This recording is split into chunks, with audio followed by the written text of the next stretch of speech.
कहा कि एक वस्तु को 4550 रुपए में बेचने पर जो अर्जित लाभ है उसी वस्तु को इतने में बेचने पर हुए हानि का 5 गुना है। 20% का लाभ अर्जित करने के लिए वस्तु का विक्रय मूल्य क्या होगा। ऐसे सवालों को मेरे भाई यहाँ पर सबसे पहले आप देखिए बटरफ्लाई कंसेप्ट से आप बनाते हैं। कैसे बनाएंगे, आप अपने वस्तु को यहाँ कीमत जो है उसको बीच में रखते हैं, लाभ में बेची गई मूल्य दाहिने में और हानि में बेची गई मूल्य बाएं में। तो वस्तु को 4550 में बेचते हैं, कितने में, 4550 में, तो आपको क्या होता है, तो प्रॉफिट होता है।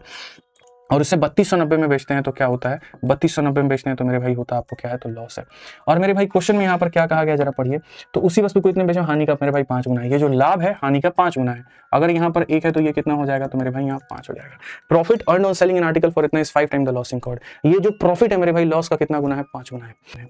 और हमसे कहा गया यहाँ पर what will be the selling price of the article to earn the profit of इतना। तो मैं मेरे भाई सबसे पहले चाहूंगा कि मेरे भाई यहाँ पर हम सीपी को निकाले। जब तक क्रय मूल्य को नहीं निकाल सकते तुम यहाँ कुछ भी नहीं कर सकते। तो मेरे भाई होता क्या है, इनका जो अंतर है, आप ऐसे मान के चलो इनका अंतर कितने का, 1260 का। तो जैसे इनका जो सम है इसके अंतर के बराबर होगा। मेरे भाई यहाँ पर सीधा सीधा हम ये बात करेंगे कि गुरुजी 6 यूनिट जो है वो 1260 के बराबर है। 1 यूनिट का मान कितना हो जाएगा, 210। 1 यूनिट का मान कितना, 210। 1 यूनिट का मान कितना, 210। तो यहाँ पर ये वाली जो वैल्यू है ये कितनी हो जाएगी मेरे भाई, यहाँ पर बहुत तहजीब से हम बोलेंगे कि सर ये 210 होगा।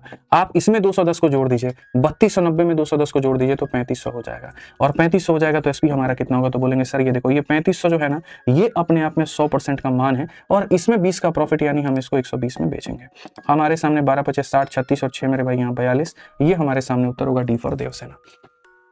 डी फॉर क्या हो जाएगा, देवसेना हमारा बिल्कुल सही उत्तर होगा, कहीं कोई दिक्कत की बात नहीं होगी।